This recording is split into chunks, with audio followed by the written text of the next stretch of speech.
Good afternoon, students.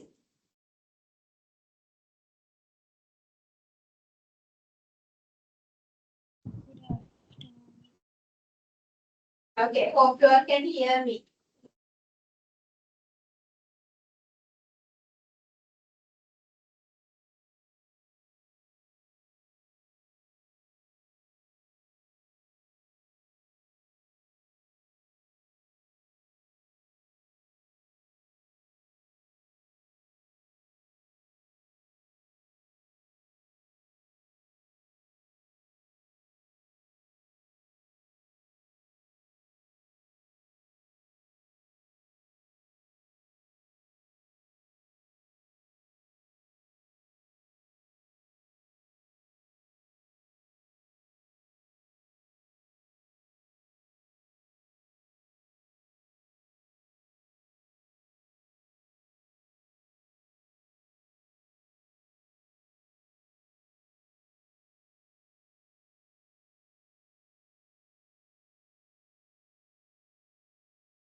Hope you all can see my screen.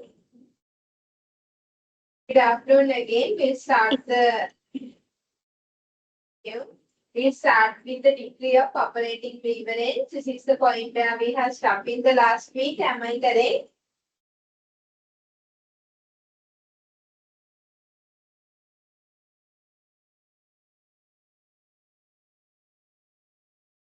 Can you tell me where we have stopped in the last week?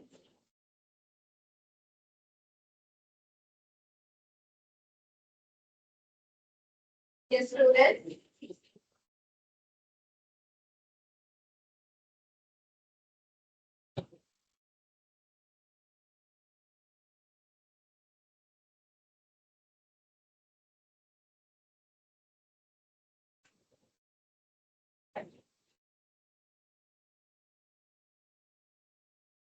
What is the last point that we have discussed in last week?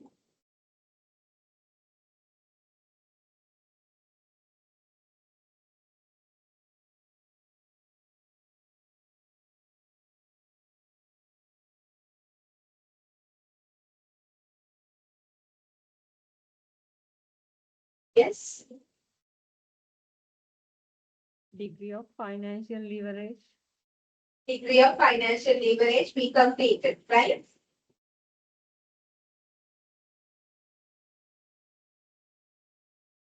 We completed that one.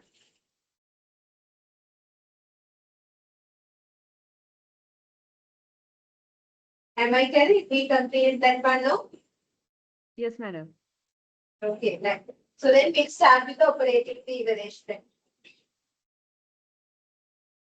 Degree of financial leverage we identify, and then operating leverage, right? So before moving to the degree of operating leverage, we'll identify what you mean by the operating leverage. Can anyone get me what do you mean by financial leverage?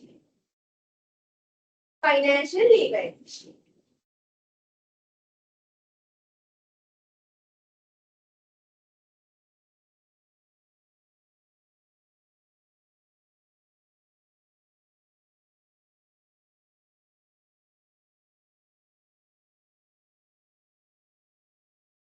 Financial leverage. What do you mean by financial leverage?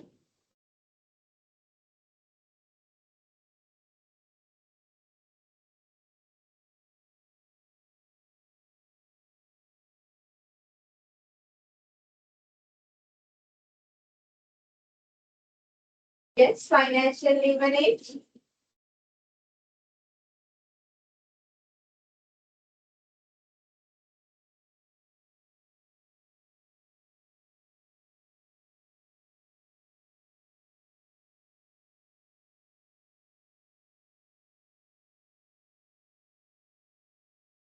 What is it? Financial leverage.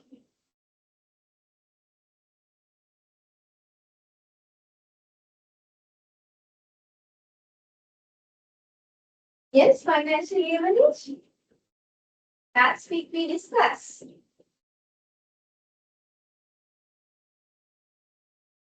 If the financial leverage in the sense, if the company is increasing the financial leverage, right? If the company is increasing their debt component, how it is impacting for to whom?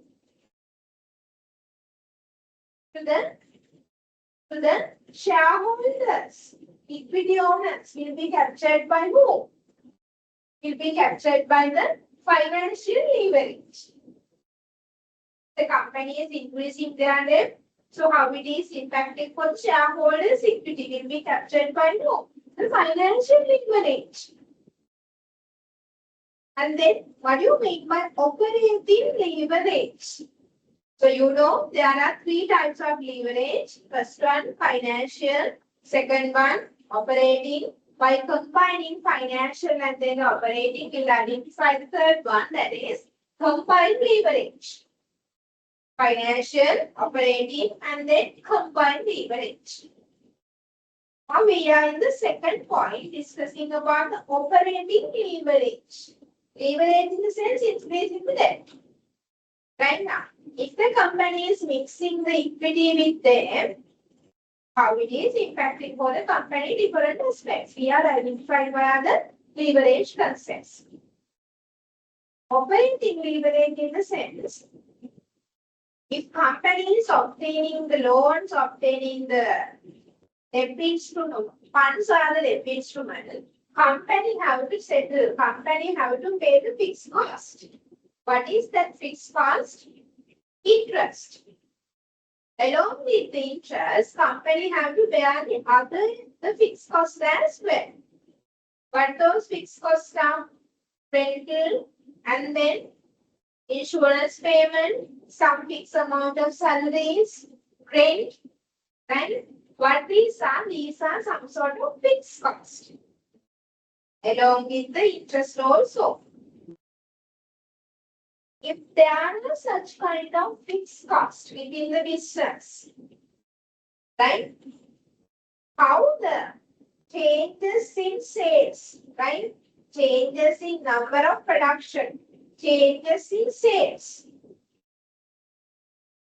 right? Changes in sales, changes in this production to increase the number of sales.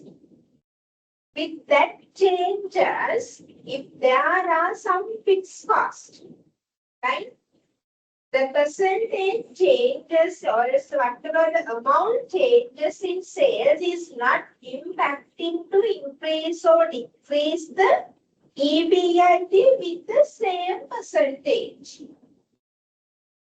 Right? Again, understand this one. Since there are some fixed costs, you know how to calculate the EBIT.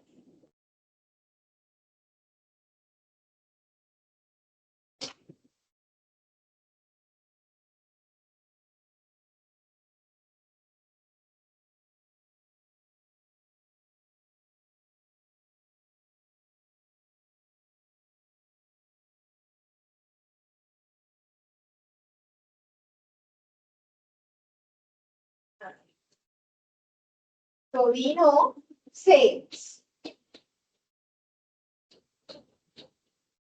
minus variable cost.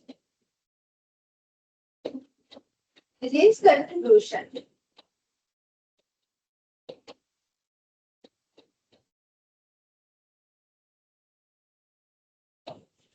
Minus fixed cost.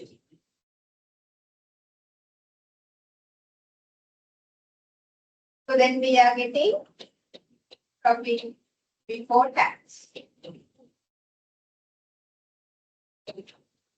Tax.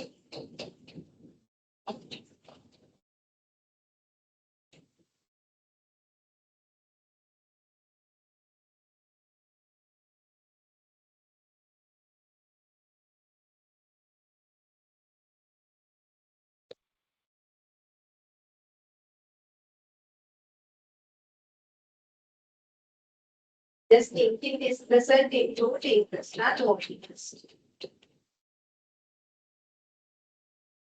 No interest. With the profit after tax, we calculate what?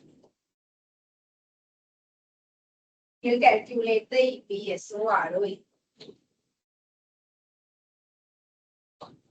Calculated with profit after tax.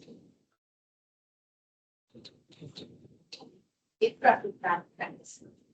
Now the scenario is like this. So since there are some fixed costs,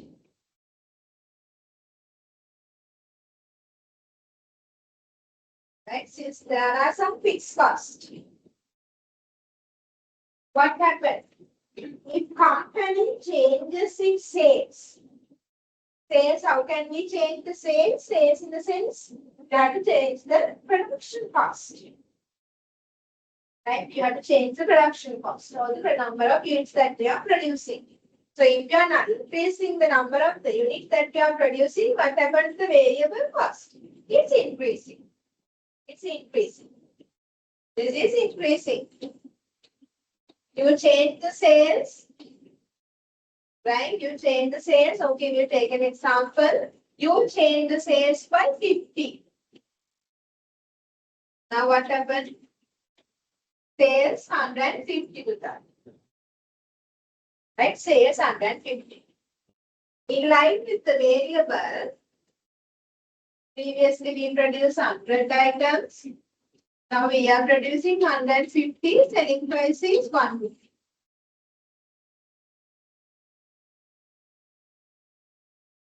Selling price is 150.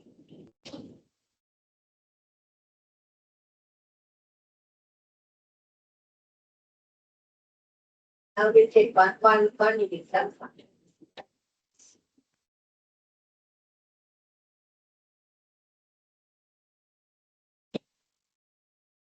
Okay. Here 1 unit. Right now increase to 2 units. You now take this is as 100. We can't.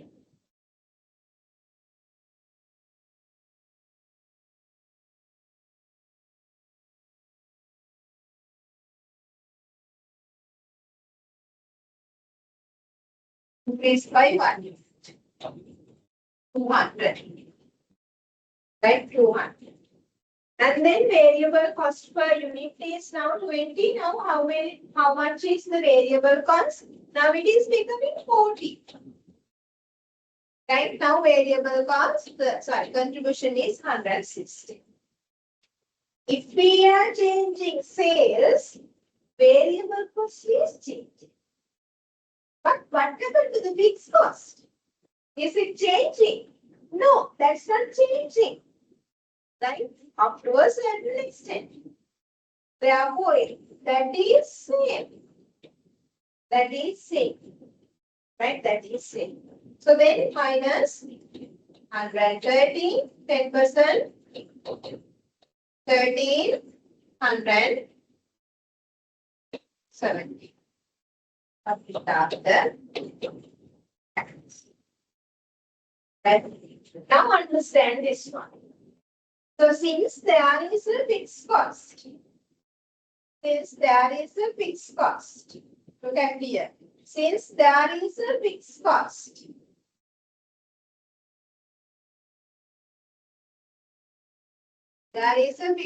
what you can do?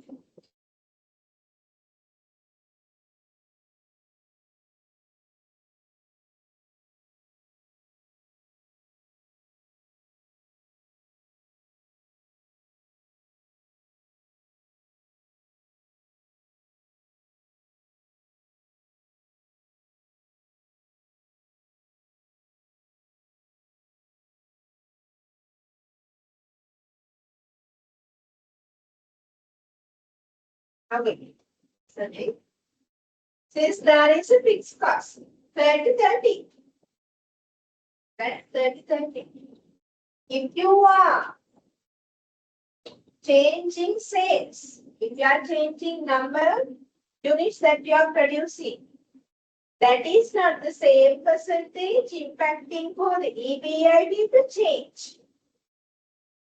If you are changing the sales by 1 unit, so this is 100% change.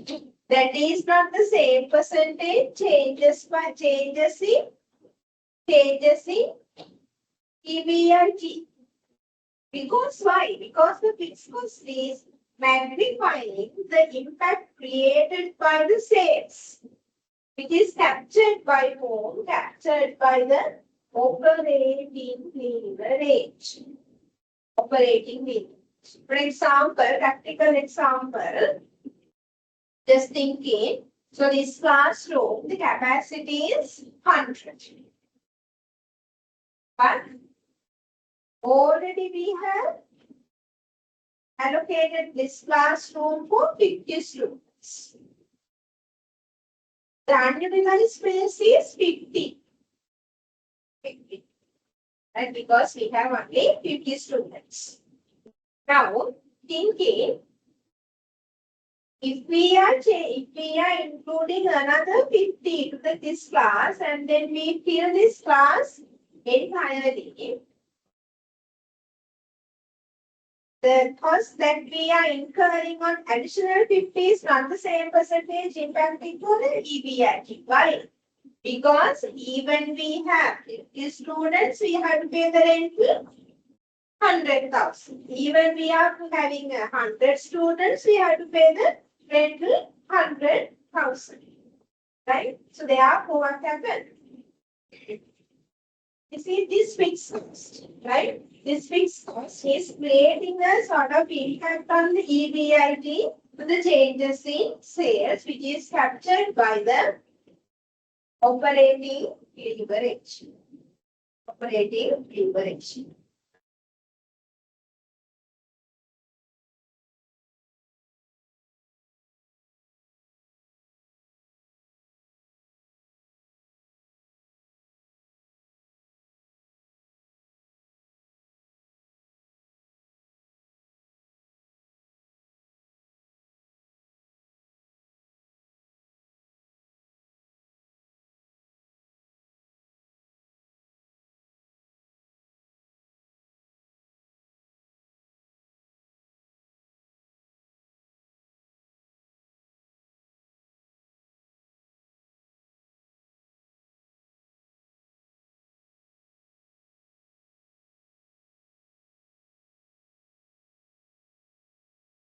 Okay. So this is called as the operating leverage.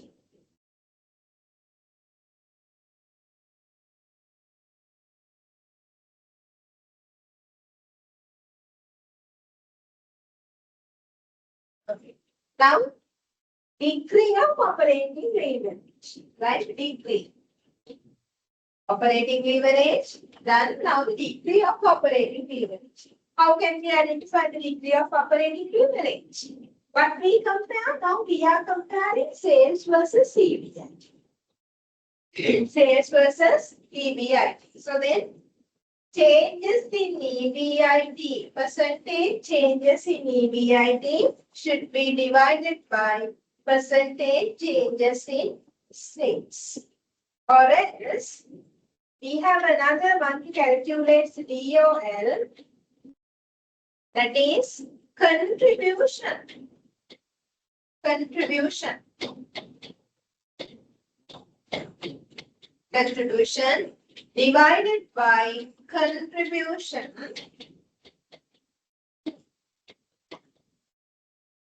minus fixed cost.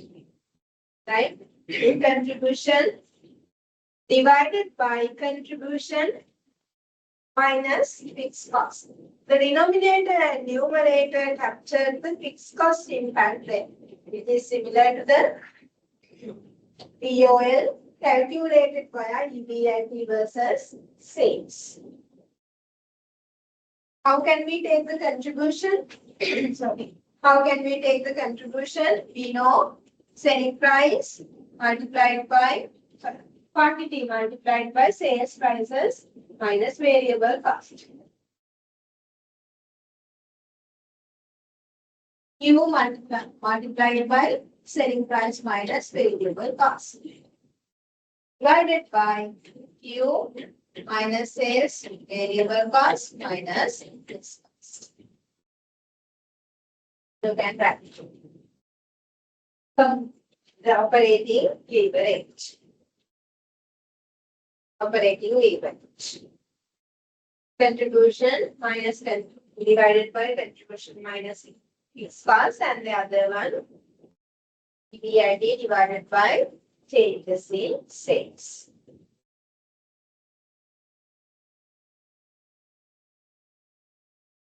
Okay.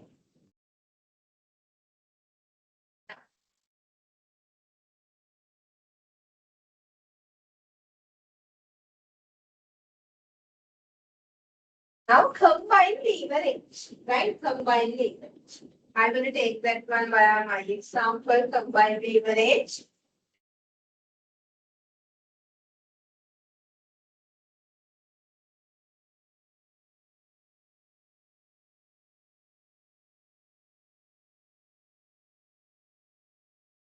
Combine. Okay.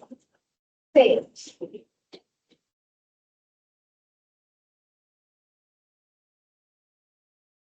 Variable cost.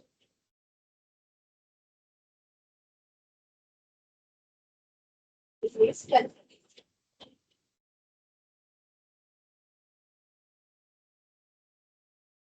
minus fixed price.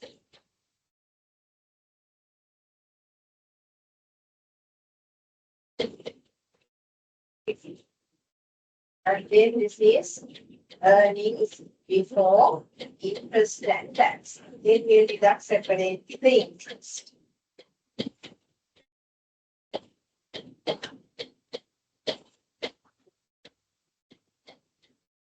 Is profit before tax minus tax.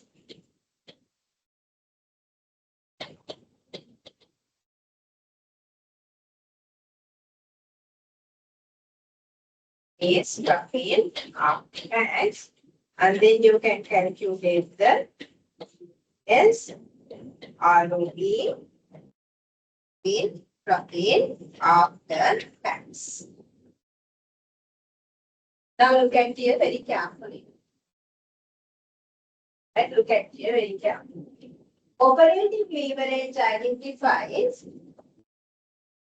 Operating leverage identified. If you change the sales, how it is impacting for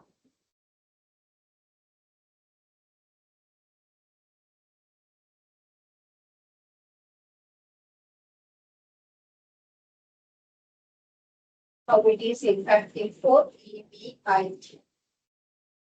Right. So this is captured by the operating leverage. Operating leverage.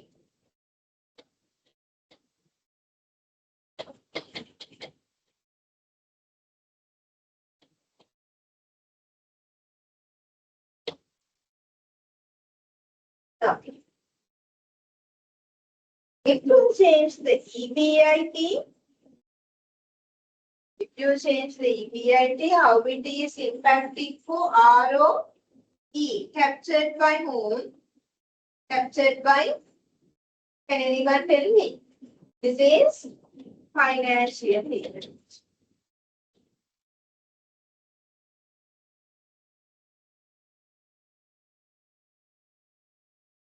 Now, if you combine operating plus financial leverage, we call this one as what? Combined leverage. Combined leverage. How can we identify? Or else what it identified? Combined leverage identified what? You got the students. Combined leverage captured by, can anyone tell me? If you combine these two, yes, identifies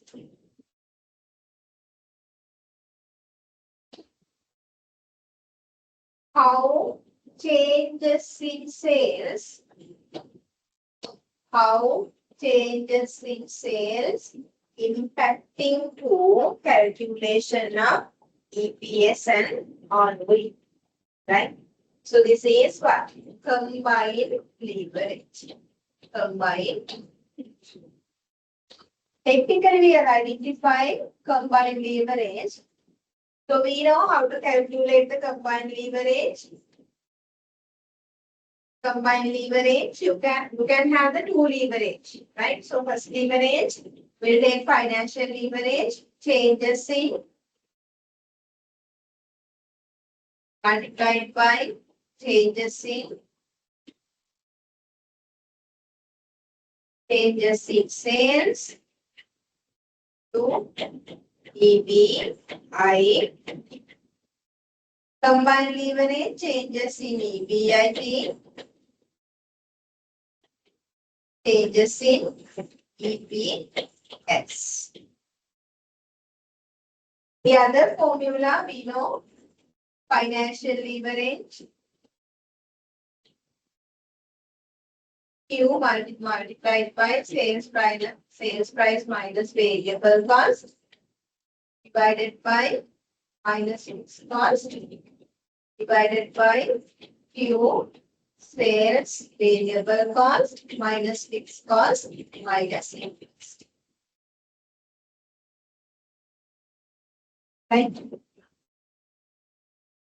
Then other formula, how to calculate the operating leverage. Q multiplied by sales minus variable cost divided by Q multiplied by sales minus variable cost minus fixed cost. Now, how can we obtain the final leverage, combined leverage? Combined leverage. Now look at it. If you combine these two, you can identify this one and then this one. This is the method number 2. Delta EBIT to delta EBIT, you can cut off. So then technically you can obtain EPS. Changes in sales, how it is, how the EPS is reacting, right? So this is called as the combined leverage formula. So this formula, contribution minus fixed cost set off. So then it is telling us Q S minus P divided by Q S minus P, that means variable cost minus fixed cost minus interest. So then these are the two formulas for the combined leverage.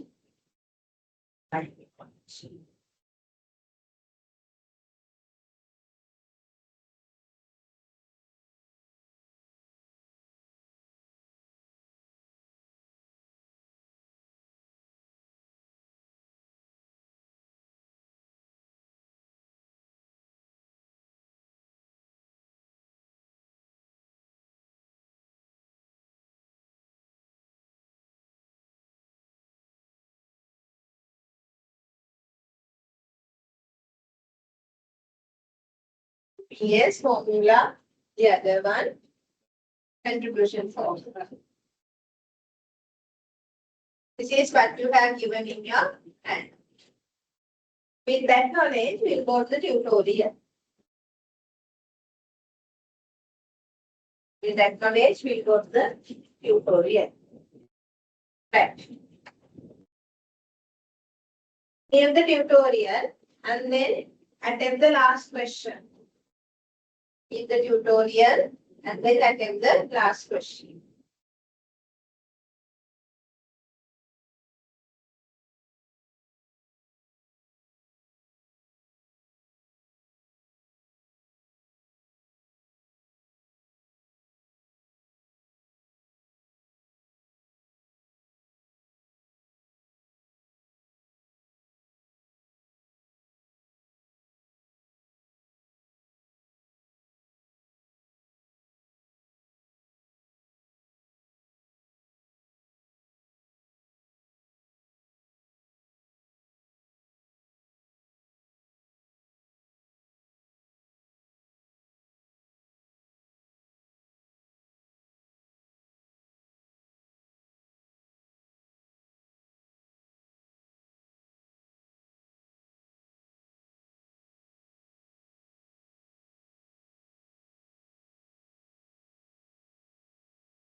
Hope you have completed the workings.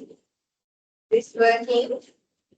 Then I will erase the ball and shift it to the tutorial. Is that okay? Do you want to write? Do you want more time to write this one?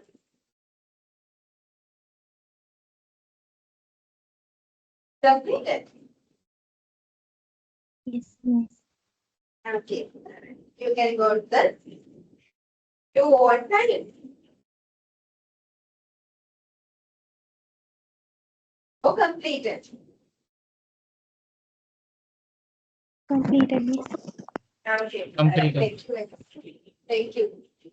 Right now we'll go to the tutorial.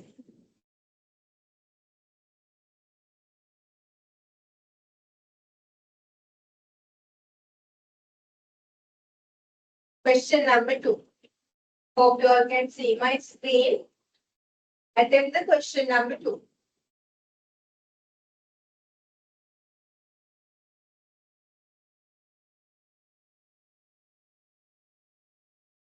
Now, by looking at the information, you have to understand which formula we have to use. Is that the contribution formula or else is that EBIT and sales formula? That has to be understood by looking at the question content.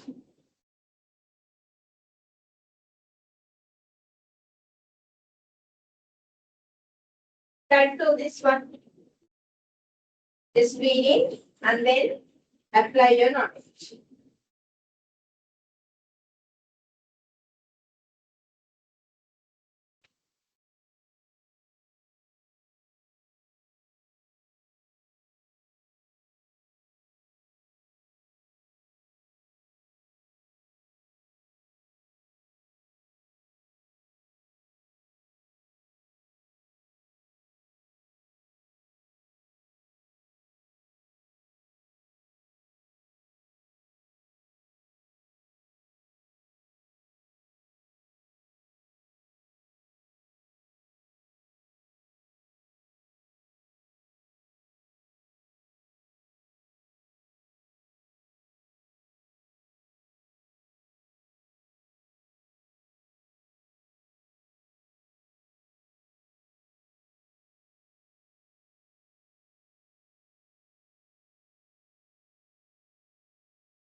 Okay. If you have completed, you can raise your hands. First question asking about the operating leverage. If you have completed, you can raise your hands. At least 1, 2, 3 students. Otherwise, I can't start the question.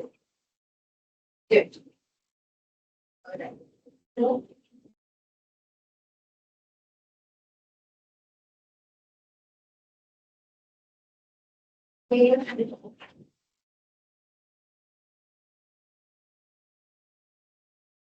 We have 5 responses. Very good.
Right. So based on your responses, we will start. Question: the management of Mansha Limited has delivered the following income based on the expected sales volume of 100,000 units. You were given the sales until the EBI team calculate the degree of operating leverage. Right? How can we calculate the degree of operating leverage? We'll go to Excel sheet and do it.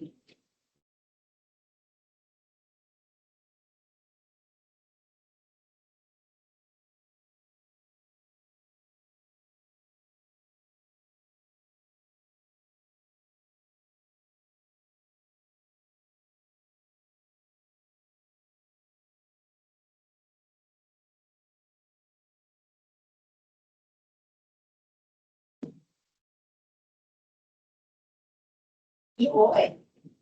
POL equals, how can we calculate the POL students?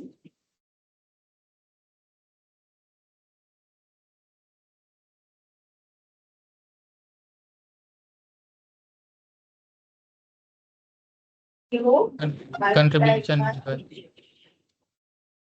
very good. So S minus V minus which one? Minus which one? You were directly given the contribution. How much is it?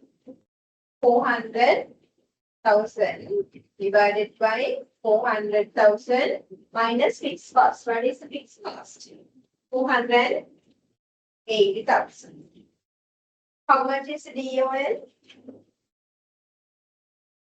DOL 3.33. 3.33. How can we name this one? 3.3 times.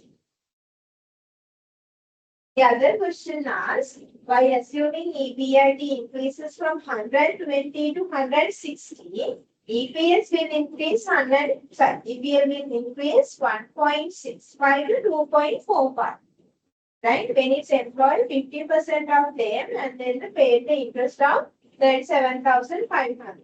But it does, second question, A, subsection A, DFL, degree of financial leverage. Now how can we identify? How can we identify the degree of financial leverage?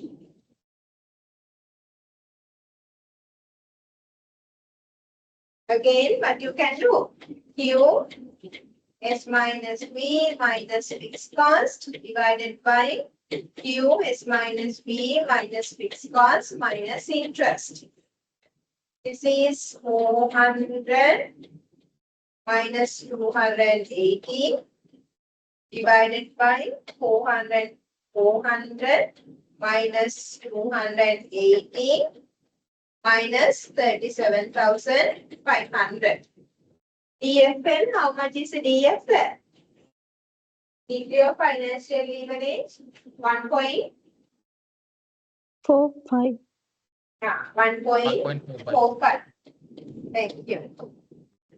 1.4 times. Now the next question. Next question is combined leverage effect for the 100,000 sales unit. How can we identify the combined impact then? Now combine. ECL, degree of combined leverage. How can we calculate this one? Combined leverage.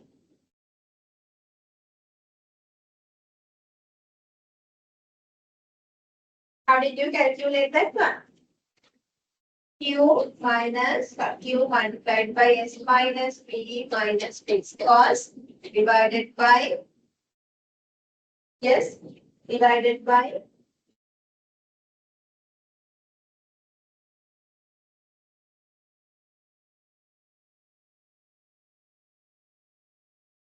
divided by Q multiplied by S minus B minus fixed cost minus interest. Enter. Is this correct? Is this formula correct? අපිට Yes or no? Operating එකයි financial එකයි multiple කරලා ගන්න පුළුවන් නේ. හරියටම හරි. ඒකත් පුළුවන්. No issue, right? But you can do, you can multiply 3.3 by 1.45 times. That is also correct. Correct answer, right? Is this formula correct? මේක හරිද?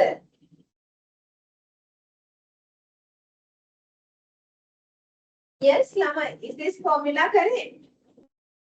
This one DFL? No. No. No. What is the reason? No. Change. Okay. Then now you can apply. Yes, here it is 400 divided by 400,000 minus 280 minus 37,500. What is the answer? Answer 4.83. 4.33. 4.83 times. Here also the same answer. If you multiply 3.3 by 1.4 times, that is also the same answer. 4.83 times. That's one. What it says.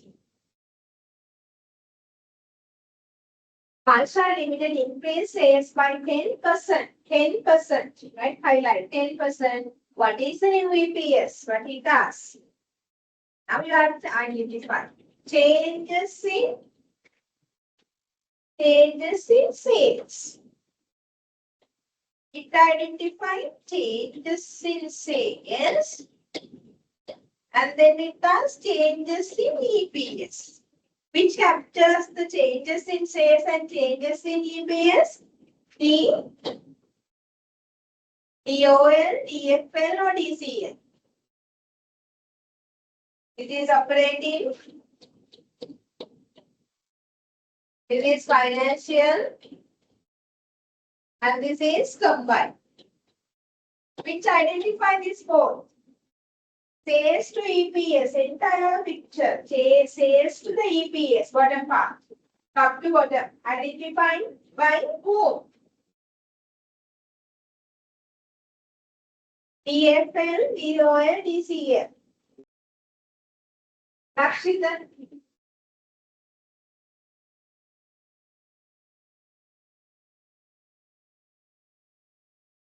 DFL, DCL, DOL.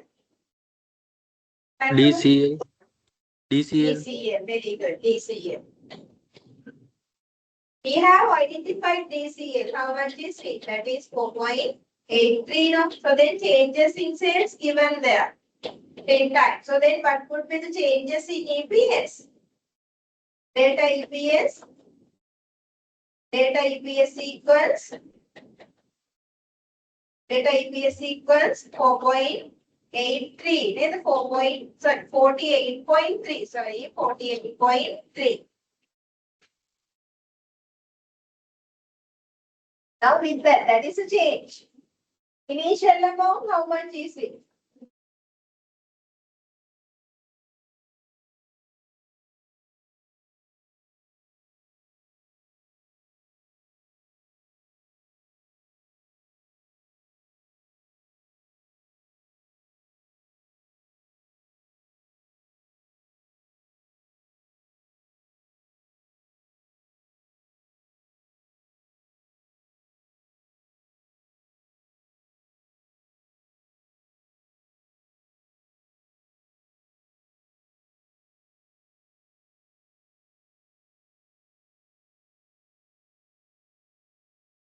Delta EPS is 48.3.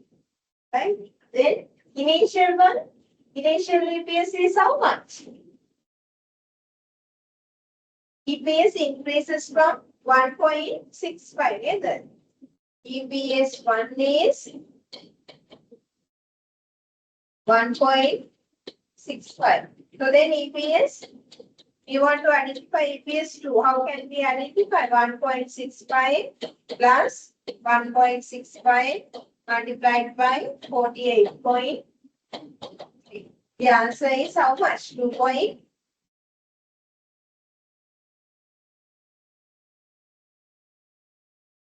4.5. Exactly. 2.45. You will receive the same answer as mentioned in the lecture note. Lecture note also given there 1.65. The changes in 2.5, that means that based on that information we have created the DFL. So then you get the same answer if you have correctly recorded the DFL. Hope it is clear, the combined impact and then the operating and financial leverage.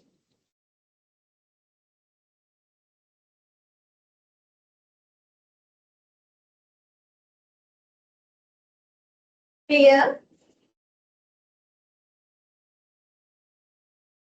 Okay. If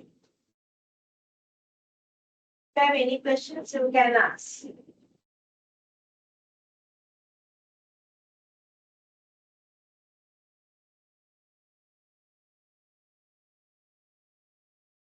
Okay. Now we'll go to the capital structure theories. Right? Capital structure theories. Leverage part completed. When I'm starting the capital structure theory, also I told you capital structure theory includes two aspects. First one is leverage part, the other one is total theories, right?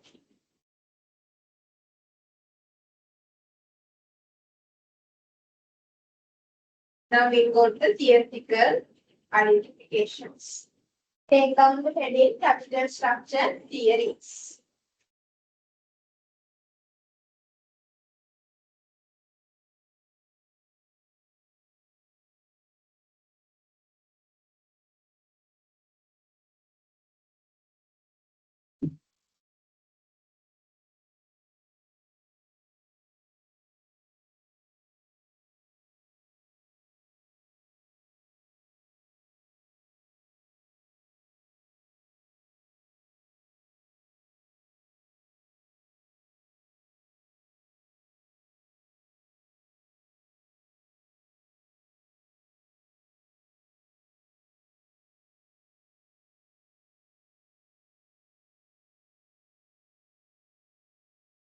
Take down the heading capital structure theories.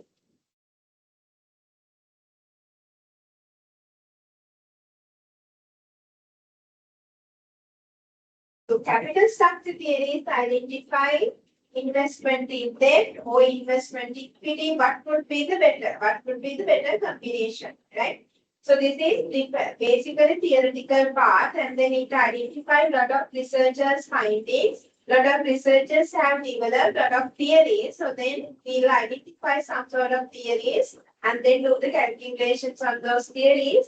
So the researchers identified these theories based on their assumptions, based on the practical things that they have applied with their research, and they have developed these theories, right? They are theories for their research. So this is how we get this. Is actually perception. Some researchers think like this, and some researchers think like this. Likewise, basically based on their research findings with their approaches, they have developed some sort of theories. We are going here in after to identify that theories. We know actually when the company is changing, company want to raise the capital, in that sense what happened, the company capital structure is changing. For example, we have already 50-50 debt and equity, but what happened when they want to go with the new investment, they decided to increase the equity or the share capital. So what happened now, 50% we had, then their requirement is 50. Now equity becoming 100, whereas debt becoming again 50. Now the equity is 100, debt is 50. The other way around, it might be like this, previous capital structure 50-50. They want again 50 requirement for to go with the investment. What they can do, they decided this time, okay, we'll go with the debt. So what happened then? Equity now 50, then raises to 100, right? Previous example, equity was 100 and debt was 50. Now this capital structure decision, now it is 50 versus 100. Sometimes the management decide, okay, we have 50-50 equity, but if the requirement is 50%, 50 or else 50,000 for the investment, so then they decide this time 25% equity, 25% debt. Again, what happened? Same amount of the increase by the in the equity as well as the debt. Equity would be 75 and then debt would be also 75%. Now it is also balancing, right? Likewise, if the company is having funds, if the companies need to have the funds, especially the long-term financial requirement, at that point, what happened to the company's capital structure is it's changing. You have to understand, or as a finance manager, your task is how much of debt or how much of equity. If this is a combination, or else if this is the option that we are going to deal with, is that impacting for the firm value? What would be the overall cost of capital? As a finance manager, you have to decide those things, and looking at those figures, you have to take the decision, are we going with this option or are we going the second option? Likewise. So this is what we are going to discuss here in after with some sort of research theories developed in the capital structure area. The last point that we have to highlight, capital structure.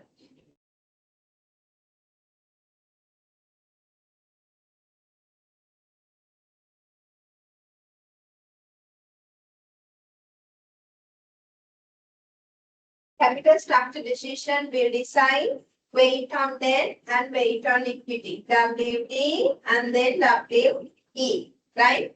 And then ultimately, as I told you, how it is impacting for the cost of capital as well as value of the firm.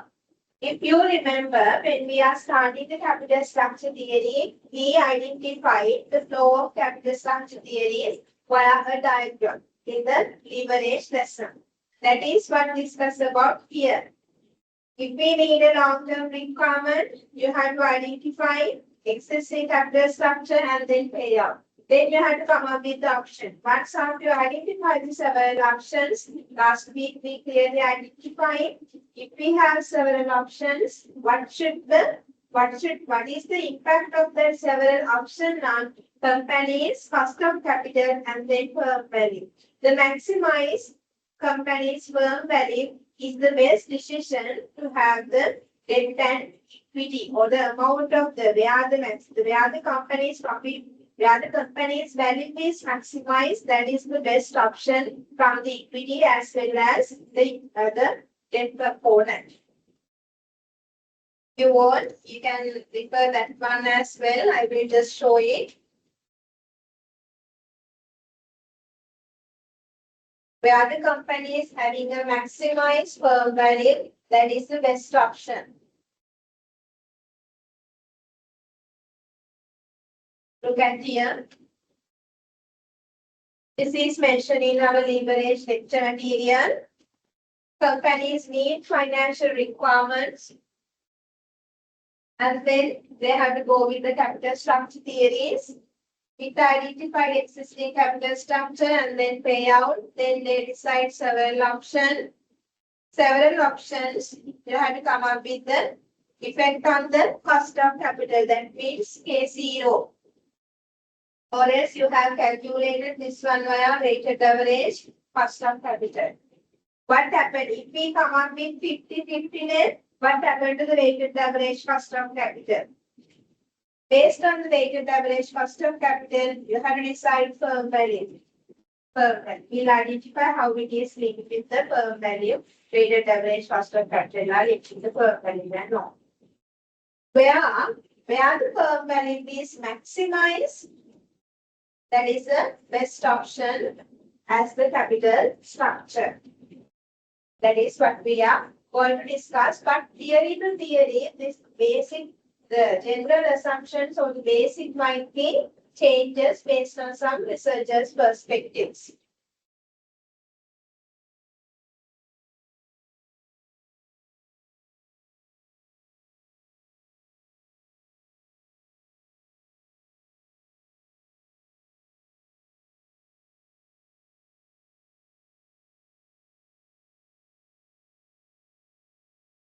Now, you can write it there, right? The basic is value of the firm, right? Here, I have also highlighted value of the firm and overall cost of capital, weighted average cost of capital, and then the value of the firm.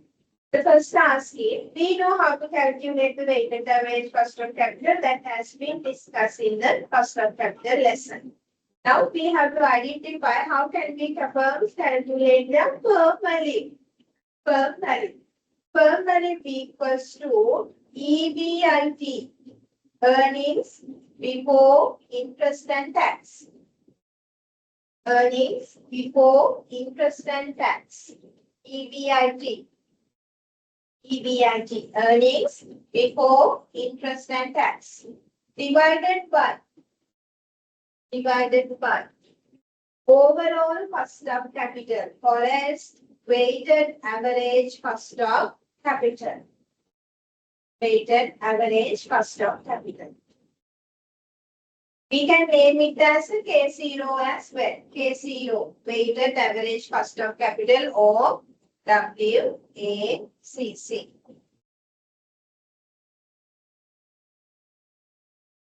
You can write this one. So that you can identify here EBIT. How can we take this EBIT divided by firm value as the overall weighted average cost of capital as the firm value by this? You know, EBIT is before interest our profit. Before interest, what would be the company's profit? That means EBIT include the sacrification of the debt holders after that amount as well. You pay the interest from the earnings before tax. That is belongs to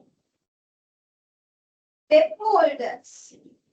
Within this EBIT, not deducted interest, which belongs to who? To the debt holders. Other way around, after that one, right, the remaining is coming as the profit before tax. belongs to the equity shareholder.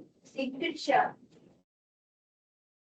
So therefore, EBIT representing the debt holders' entitlement as well as the equity holders' entitlement.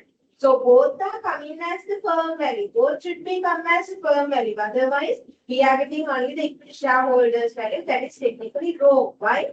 Firm means belongs to not only the equity shareholders. There are some liabilities coming from the debt holders as well. They also given the funds. Real owners are, we know we can accept real owners are the shareholders. But when we are considering about the value, we want to consider about the equity as well as the debt holders.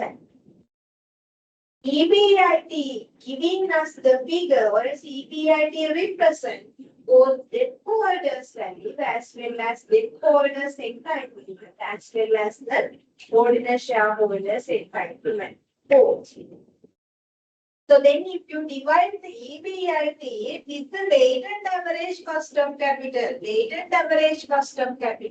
I have given there the calculation for the weighted average cost of capital.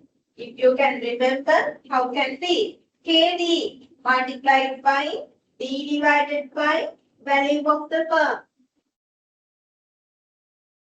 Again, I will write weighted average cost of capital, KD by after tax, multiplied by D divided by value plus KE multiplied by D divided by value. If there are some preference shares, you have to add the KB as well. KB multiplied by P divided by value of the firm. There are some preference shares only. After dividing EBIT with the weighted average cost of capital, we can have the value of the firm.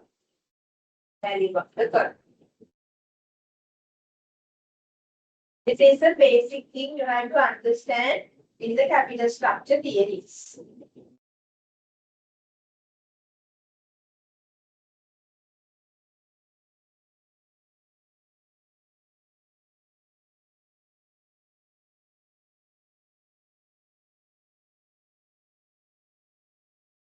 Okay, students. I told you when it comes to the capital structure theories, this theory is developed by several researchers.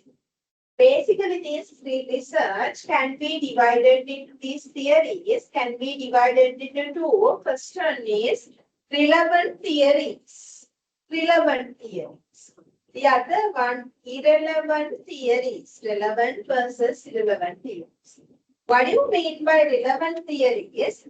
That sort of researchers identified or they have developed their research by approaching capital structure.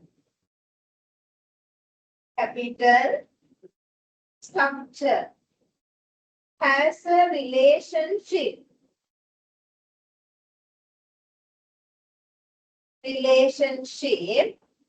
with firm value. They are saying that kind of researchers, they are saying that definitely capital structure will impact on the firm value. We call that theories as relevant theories. The other researchers, they developed their research by approaching capital structure. Capital structure does not have any impact on firm value. No relationship. Capital structure is not impacting for the firm value.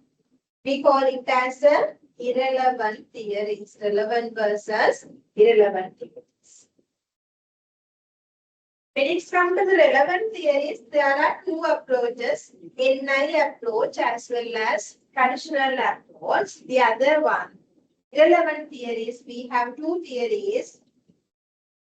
NOI approach, net operating income approach, and then the Modigliani and Miller approach. These four theories says four aspects, four different things regarding the capital structure theories. These are actually perceptional. So then the first theory is different with the second one. Second theory is different with the Miller. Modigliani and Miller. Modigliani and Miller says separate it as the NOI approach and likewise. Okay. So you can note down this one. Then we'll go to the NI approach first after the break, right? So you can have 15 minutes break and come to the lectures and unfold. Then we'll discuss these things.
Okay, let's start.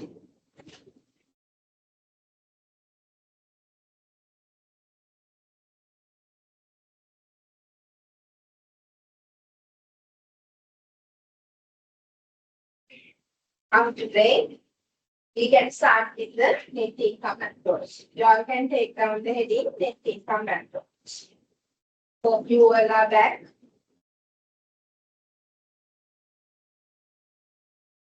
So previously there was 14 participants, now only 13. So then please ask your students session and take down the heading net income approach.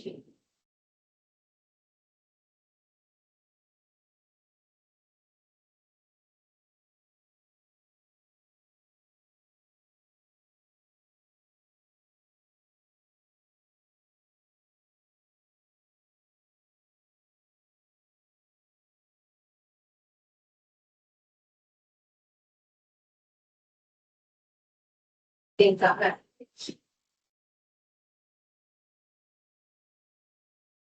What is this says? According to this approach, capital structure is relevant to the firm value. That means that they assume capital structure is impacting for the decide the firm value. There is a relationship between capital structure and firm value. So an increasing financial leverage. If the company is increasing financial leverage, it will be lead to decline in weighted average cost of capital. Companies increasing their financial leverage will impacting to decrease the weighted average cost of capital. While firm value get maximized, firm value then increases. What it says like this. Financial leverage FL increases. Right? Weighted average cost of capital WKCC or else K0, what happened to it? It can decrease. Firm value, what happened to firm value? FP firm value increase. Or else, if increasing, no, if increasing financial leverage increases. Third bullet point, what it says, if company's financial leverage is decreasing, will decrease. What happened to the weighted average cost of capital? K0 will increase or decrease? Will increase. Right? Firm value get increase. Right? Decreases in financial leverage, K0 will, overall cost of capital will increase and then firm value get increase.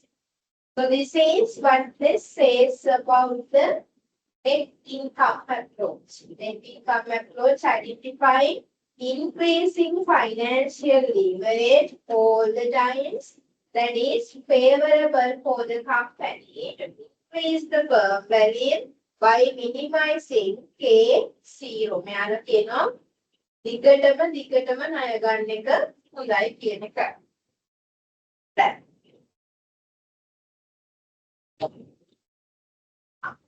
So if we graphically illustrate this one, what it says, right? KD is constant. In this approach, KD is constant. And then K assume also, they assume, researchers assume KE also not change.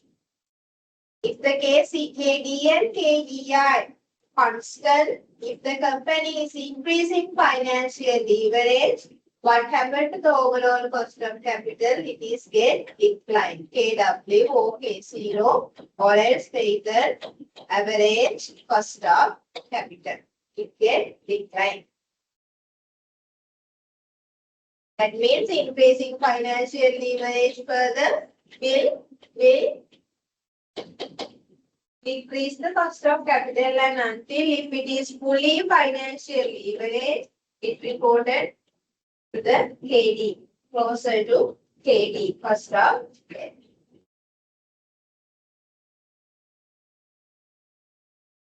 You can draw this one if you want. And then we can go to formula discussion, coming under the net income approach. The concluded idea in this approach is increasing the fees, impacting to decrease the cost of capital of the company, meanwhile increase the firm value. You know, if you can remember, just remind the first formula that we have identified. EBIT divided by the K0 gives us the firm value. If the K0 is getting high, getting increased, what about the firm value? Firm value can decrease. If the K0 is going down, firm value can increase.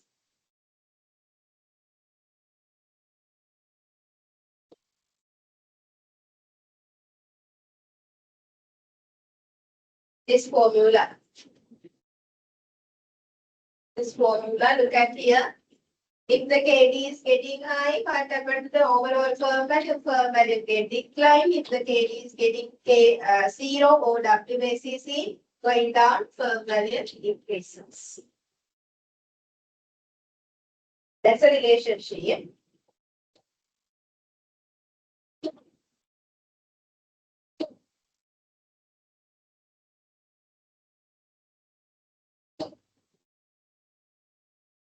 Okay. So we know firm value equals S plus D, or you can type it as E plus D. Yes, also correct. S means, or SOE means value of the equity. And then D means value of the firm, and then D means value of the debt. We know this one, right? This might be sometimes market value, this might be sometimes some cases if you given that might be the book value also. So here in after we are discussing about the market values. Market value of the equity. How can we take the market value of the equity? The best way to calculate the market value of the equity E, or sometimes it might be denoted as S as well. Both are correct. NI. N means net income. Net income. Net income divided by K E. K. Net income, how can we find the net income? EBIT minus, what do you need to minus? EBIT minus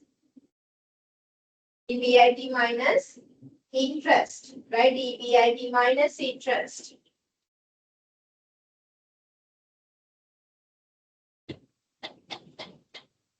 EBIT minus interest, and then you can adjust the tax as well.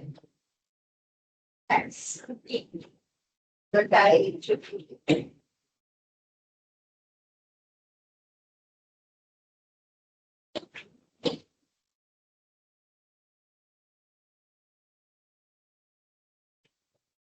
Divided by KE. K in the sense cost of equity.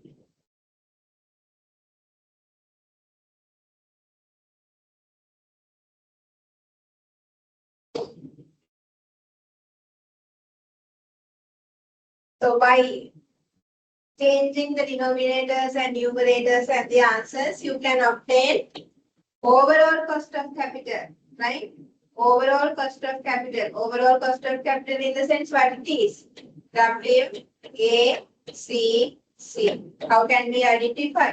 EBIT divided by value of the firm. Is the initial formula that we have discussed. In there we identified value of the firm. Value of the firm equals EBIT change divided by weighted average cost of capital. If you remember, hope you remember this one. The initial formula that we have identified is this one, and then by changing the denominators, numerators, and all, and with the answers, you can identify similar to divide the EBIT by the firm value.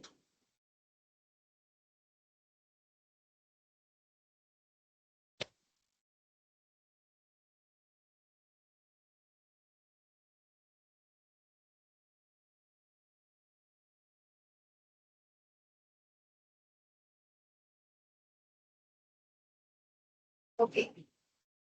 Right. Now you can go to the question number. Right. Try to do the question number 1 then. Try to do it. Once you complete, you can raise your hand by looking at the formulas. You can do the question. But you need to calculate market value of the firm and then market value of the equity and value of the firm and then overall cost of capital. Normally at the examination, when you are given the questions,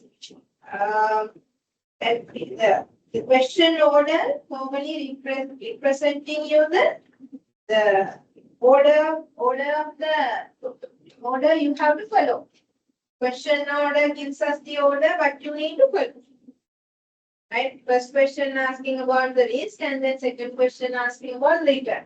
In rare cases, the return is asking you the first, and then you would ask the return second.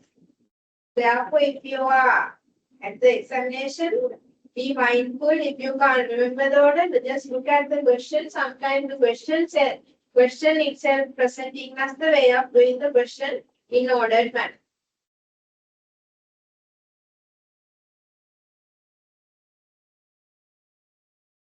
Here also the same. Calculate the market value of the equity and then go to the value and then you can go to the cost of capital.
Once you complete, you can raise your hand. So then I can start.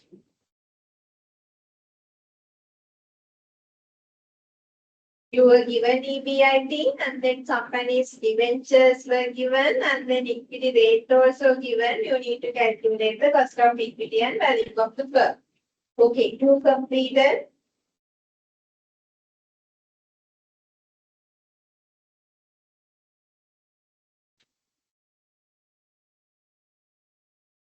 Good. What happened to others?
Okay, 6 completed. Others? Tatum? Akshita?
Seven completed. So then you got the discussion.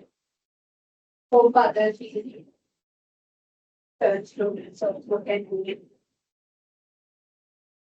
Rupa, limited EBIT is 500. The company has 10% debentures. Equity capital rate is KE is 16%. Right? What is the market value of equity? Can anyone tell me the way of calculating the market value of equity? Market value of the equity.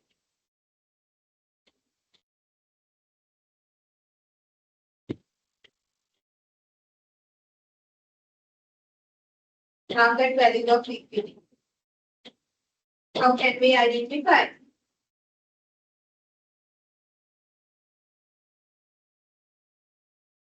Yes, market value of equity. Net income divided by Equity capitalization. exactly K into that. Right. Net income. How can we take net income?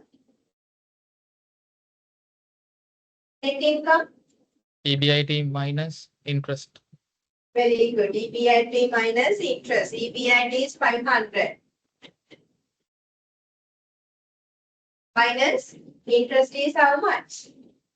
200. Divided by 0.16. How much is the equity, value of equity, market value of equity?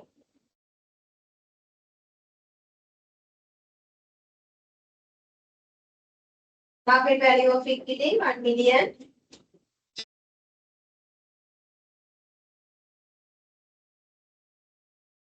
1 million,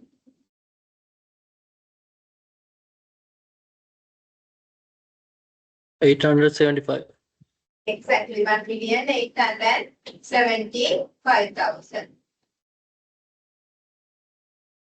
Now we'll go to the value of P equals, we know equity plus debt. Equity value is how much? We have calculated 1,875 plus debt value is 200. Total value 3,875. This is the value of the firm. Overall cost of capital. How can we take the overall cost of capital? KE. K0. How can we take the K0? K0 equals EBIT divided by value of the firm.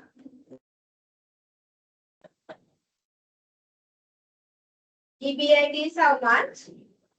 500, which belongs to both equity and then the debt holders, divided by value of the firm. That is 3,875,000. Can anyone tell me the K0? 0.12. 0.12. Very good. That means 12%. 12%. Okay. So this is the answer. This is for the first one, second one, and then third one. Okay. Those who have not calculated, please write it down. Now, students, you can lower your hand.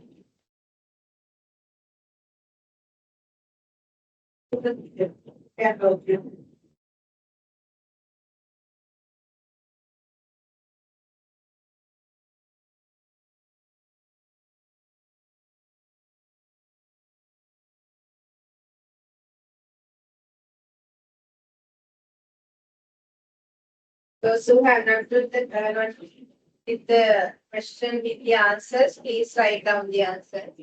Because there might be question like this at the examination.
Okay.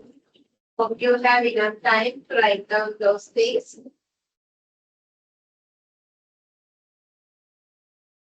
Now we'll go to the next approach, that is traditional approach. Take down the heading, traditional approach.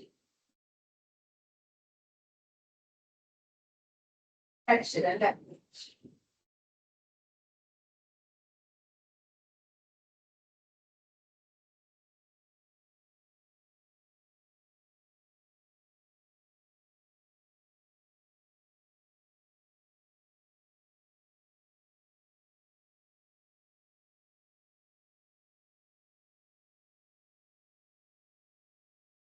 traditional leverage. What this says, read the slides given them.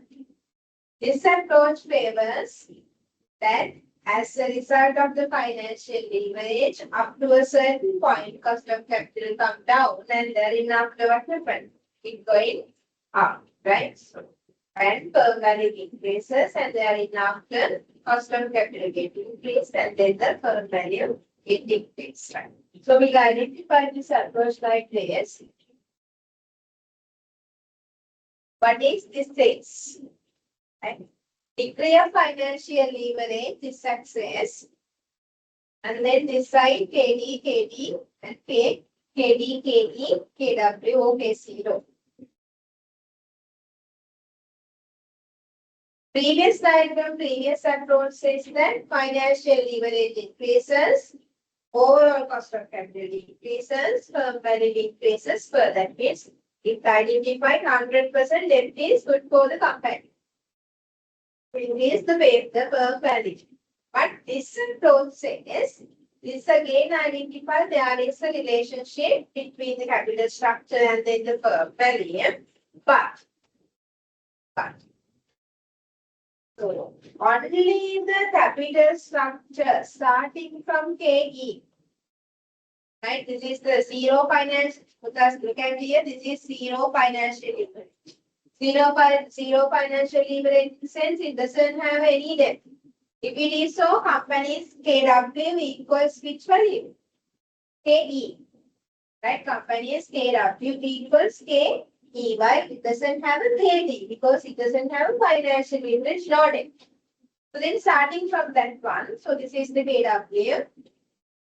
Right? If the company is increasing, normally if the company increasing their financial leverage. Increasing financial leverage. Up to a certain extent, your weighted average cost of capital decrease. Your weighted average cost of capital decrease. In this year, what happened again? FL increase. Why FL increases? Because debt is increasing. Debt increasing, financial leverage increasing. What happened to the K0? K0 also get increase or decrease?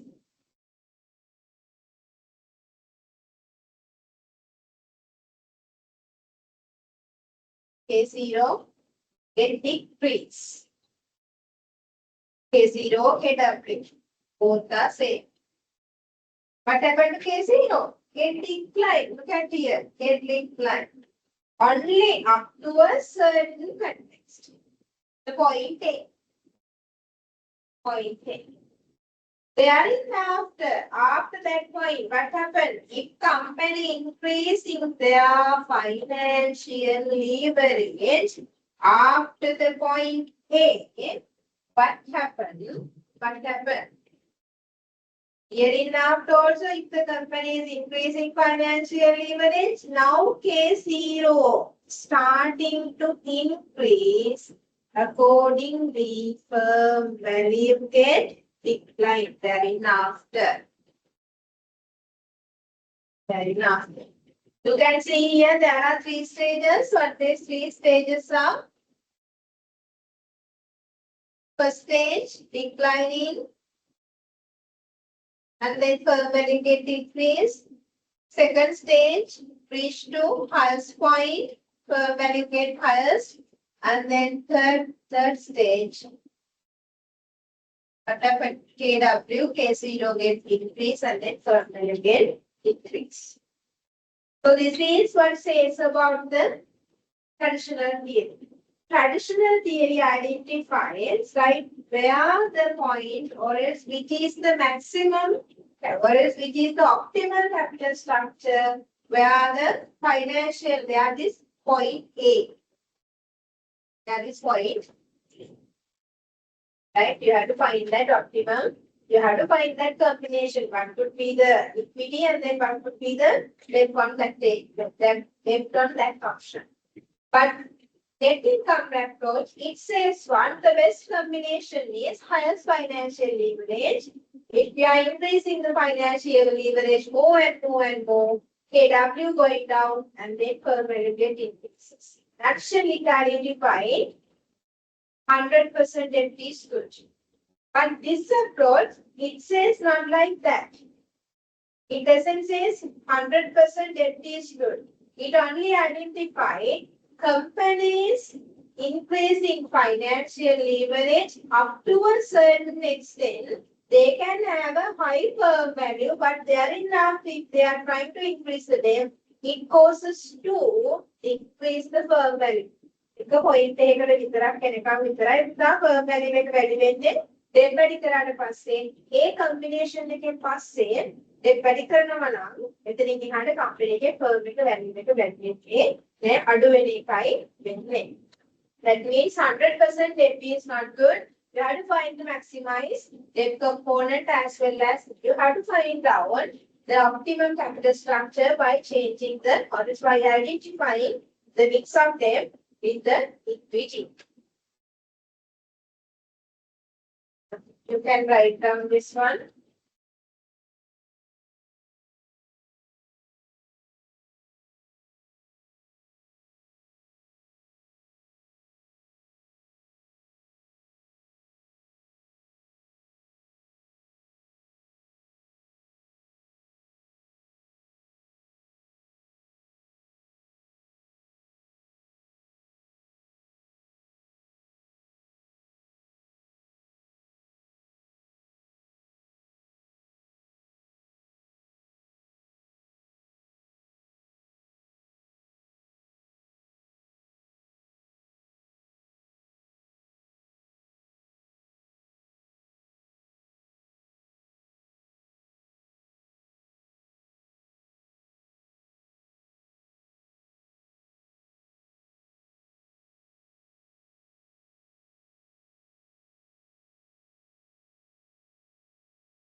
Okay.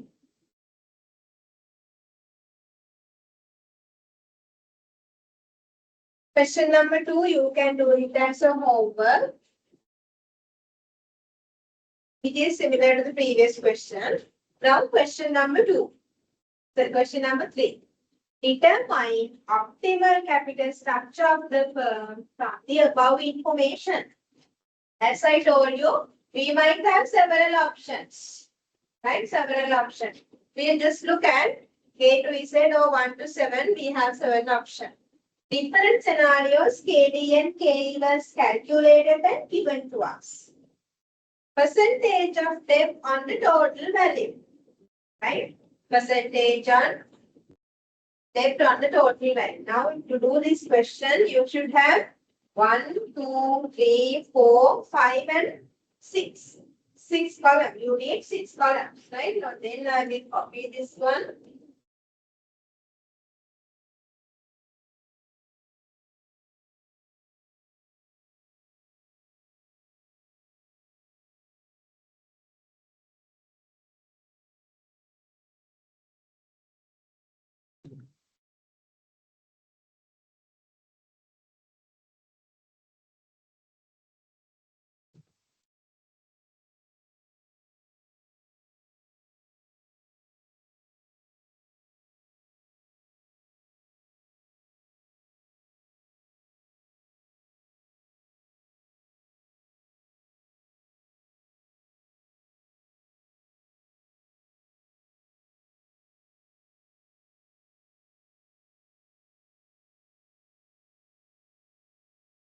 Exactly.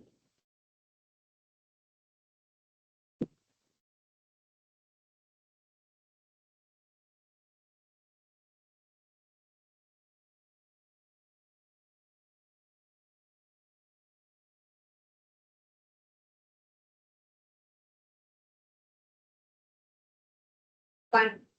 So you were given which one of the options KD and KE plus you were given left portion.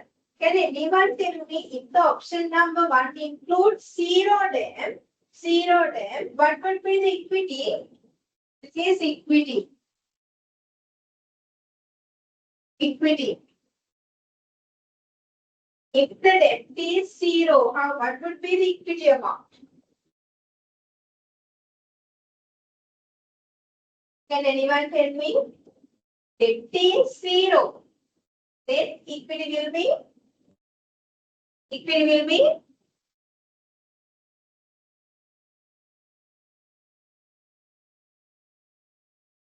how much? Company doesn't have a debt in the sense what it is. Yes? Ishara? If company doesn't have a equity in the sense, if company doesn't have a debt in the sense, it is a Dalithan.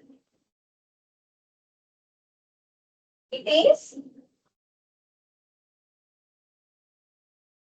Yes, it is. No one is going to answer. It doesn't have that. So then it is which company?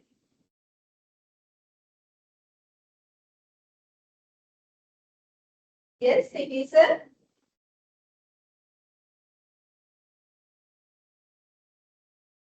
yes, it is a which company? Come on, students.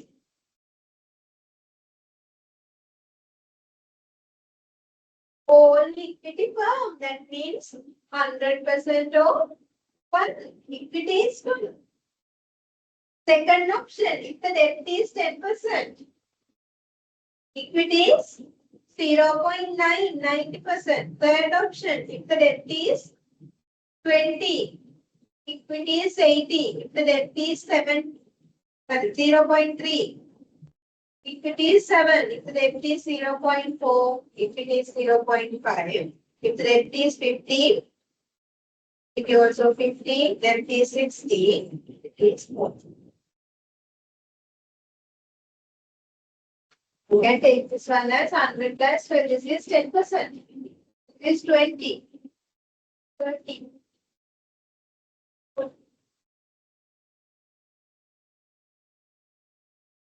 Is 40, 50, 60, 70, 80.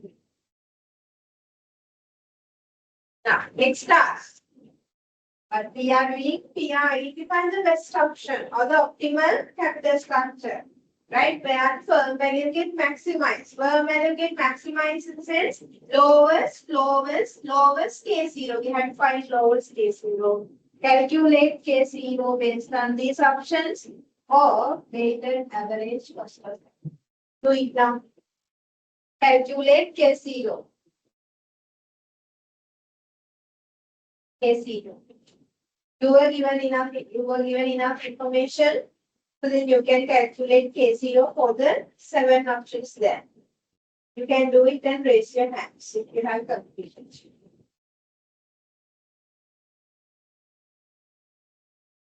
Where the K0 is maximized as per the model, that is the best option.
Okay, very good.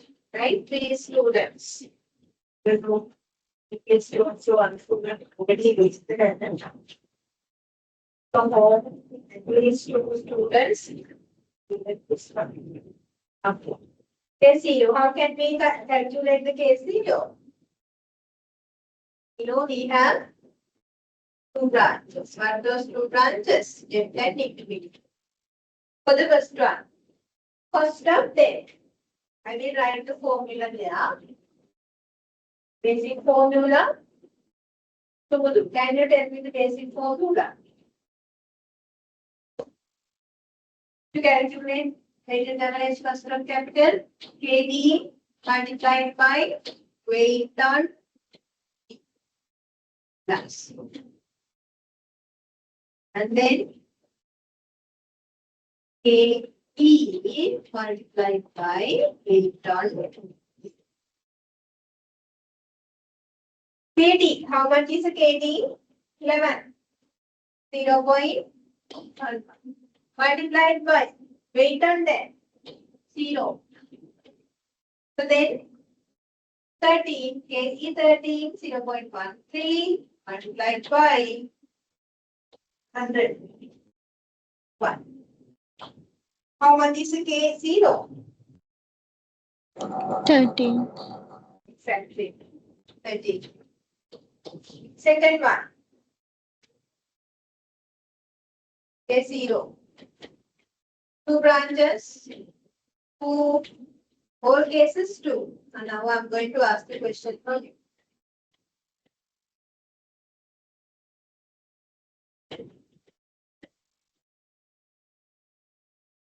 This is 11. Again, multiplied by 10%. 0.1. 13%. 0.13 multiplied by 0.9. It is 0.8 multiplied by 14.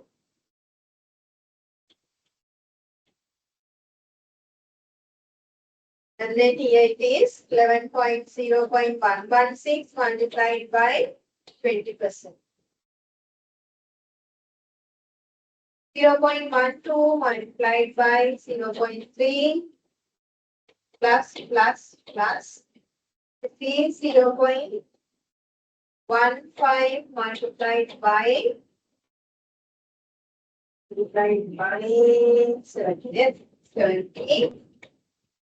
This is 13 multiplied by 0.4 plus 16. K is 16 multiplied by 60. This is 15 multiplied by 18. 0.18, here also 0.5, 50. Last one, 0.18 multiplied by 0.16 plus 0.20 multiplied by 0.4. Start. You can tell me the KE for the second option.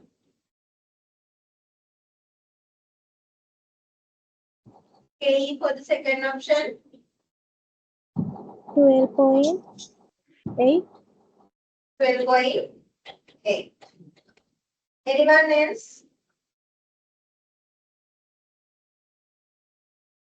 Anyone else for the third option? 13.52. 13.52. Option number 4. 14.1.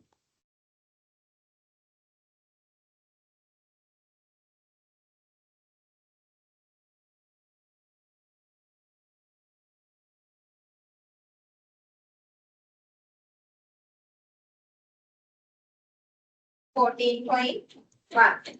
1. Fifth one. 14.8. 6. 16.5. Last one. 18.8. Now you can see, identify the pattern there. What happened? Up to a certain context, what happened? K0 get declined. Look at there. From 7, 6, 13. From 13 to 18, sorry, 12.8. What happened to the KE? KE get decrease. Thereafter, as per the module says, thereafter, what happened? Thereafter, KE increases. KE increases. 13 to 14, 14 to again 16, 16 to 18. What theory says? What traditional theory says?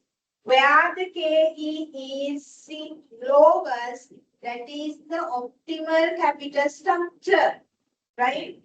What is the optimal capital structure then? 10% left and then 90% equity. This is the best capital structure where K0 is lowest. At that point, if the company is having this sort of a capital structure, firm value get increase. What you can calculate from the deal, we can't calculate because the yeah, is not done. Is this clear? Is this clear? Yes, miss. Okay. Thank you very much. Now we will go to the next sheet. You can read the net income approach. Thereafter, we have net income approach and the other one, Modigliani and Miller approach. You can read those things and refer. We do not have the time to discuss those things in detail, but you can just refer describing the relationship between capital structure versus firm value.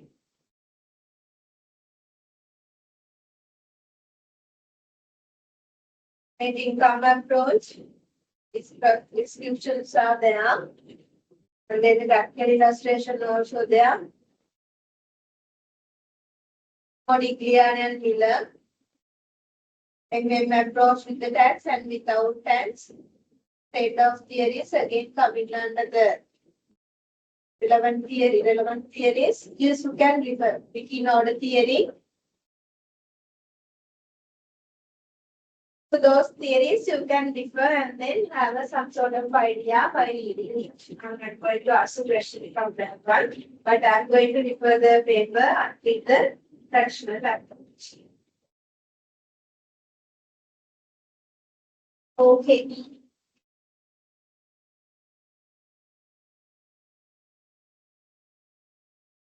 So as per the time schedule, I have completed my 15 weeks. So then, hope this is the last lecture. Hope you have completed your other sessions also in this week. Am I correct?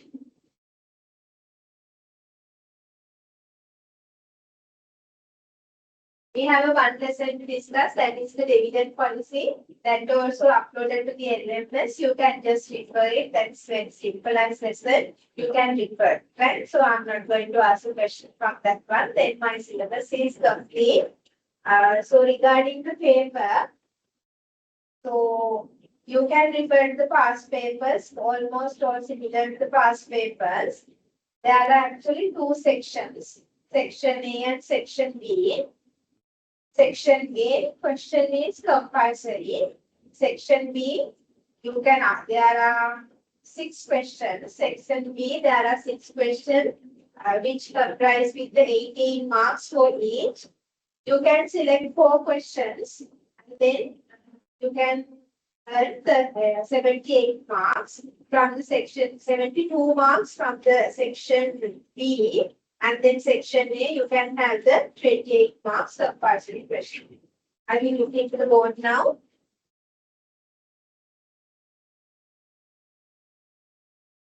So we have some students who are not completed the quiz as well, no? Regarding the paper,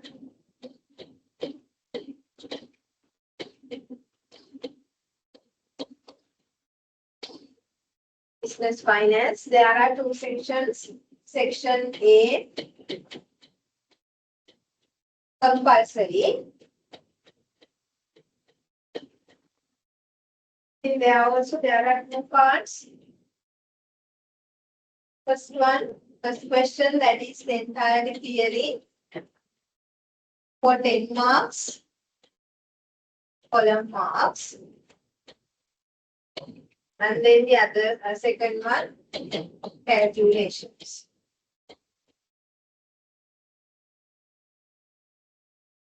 That is 18 marks.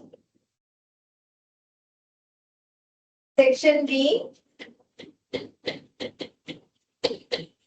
6 questions actually. Elective, only 4 questions. Select 4 questions.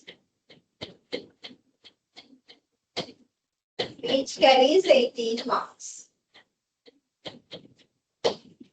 Altogether then, here 28, here 72.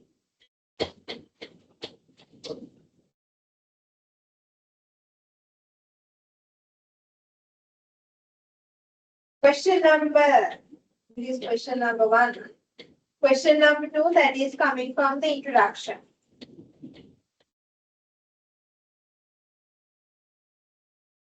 Introduction, 18 marks. Question number 3, time value of money.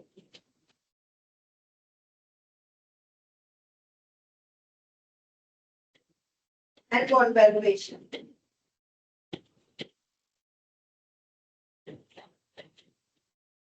$18 marks.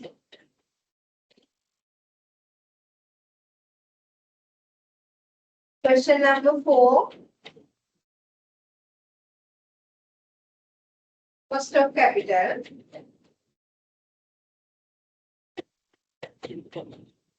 18 marks. Question number 5.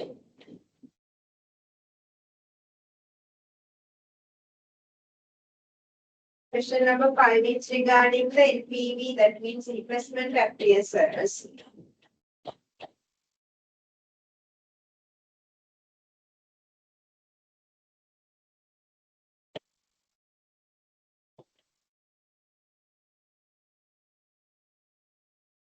Question number 6, working capital management.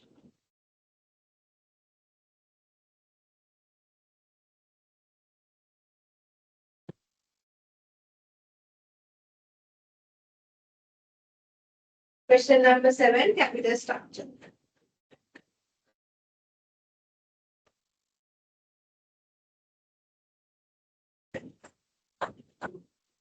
Capital structure plus leverage also, both. 18 months. Out of this, 1, 2, 3, 4, 5, 6. 1, 2, 3, 6. You can select only 4. Select only 4. So then compulsory question, marking compulsory question is from the risk and return. Risk and return theory part.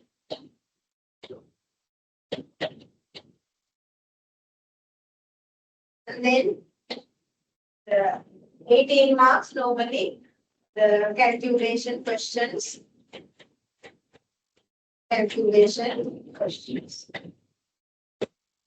Portfolio, starting from risk of the individual asset and then to the portfolio. Now you can practice the questions, right? You can practice the risk and return past paper question. This one also same format coming to the section A compulsory question. The rules and then the different economic conditions were given, and then you were given the two companies share of possible returns, and accordingly you have to calculate the expected return, different scenarios, and risk for the two scenarios group the shares, and then portfolio expected return and then expected risk of the portfolio, and then correlation and all. Very simple. You can practice the past papers, almost all the past papers.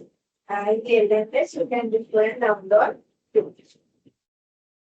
Thank you. Any question to ask? So this the missing part is the continuous assignment, the quiz one. How many of you need to complete the quiz?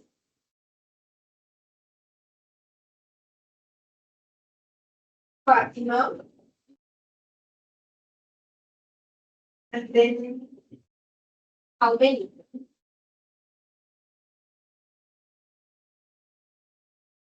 Samina Kumari, Shakir, Fatima. Three students they have not completed the assignment. Okay, I will share the probably will complete it on Monday. Right? Monday. The time is what is the possible time for you all?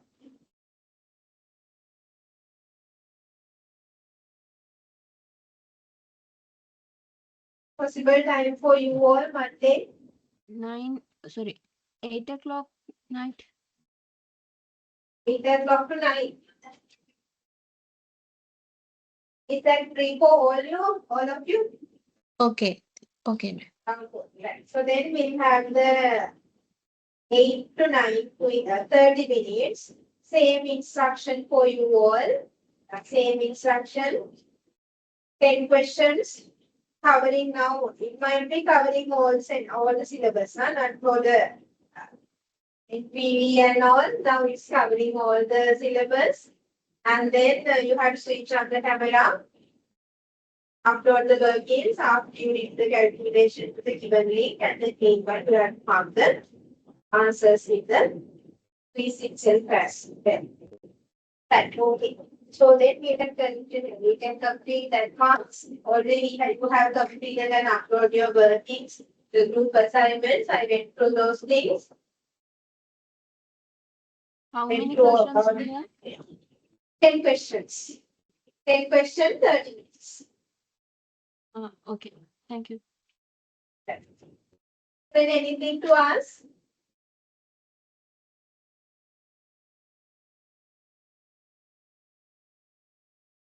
Anything to ask?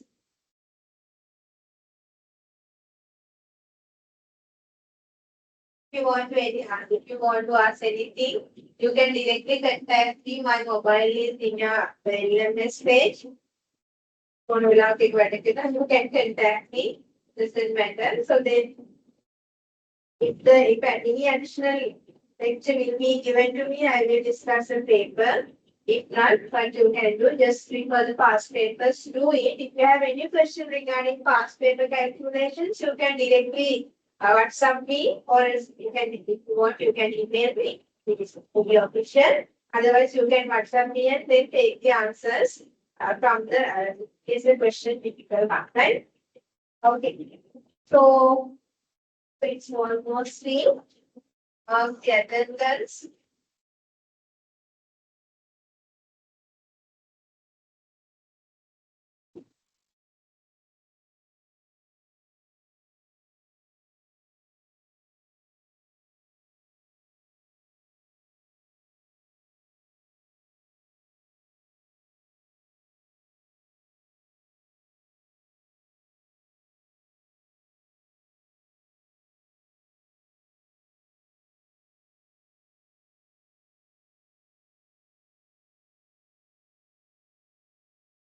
You all can mark your QR.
Okay. Any issues in marking attendance? Any issues in marking attendance?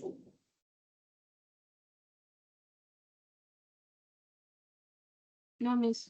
All good. Okay. So then I will stop sharing. Thank you very much for your participation as well as the given contribution during the 15 weeks. So yours was the impressive batch for me as well as exception student. It was very easy to deal with you all. So I did most of the lesson as per the time schedule without having any maths because of you committed than the other students. So therefore, thank you very much for the contribution. So I'm a little bit sad because it was not a physical lecture, so then we can have a good day anyway, anyhow. Thank you very much. So then once you meet at the set, so you can talk with me. So that's how I tackle it, right? Okay, thank you very much. If you have any question regarding the complete the course material and all the same question and all, you can direct it at that. Thank you very much. Thank you. Thank very you, much, miss. madam. Thank you, miss. miss. Thank Thank you. you, miss. Even Thank you, miss. Okay.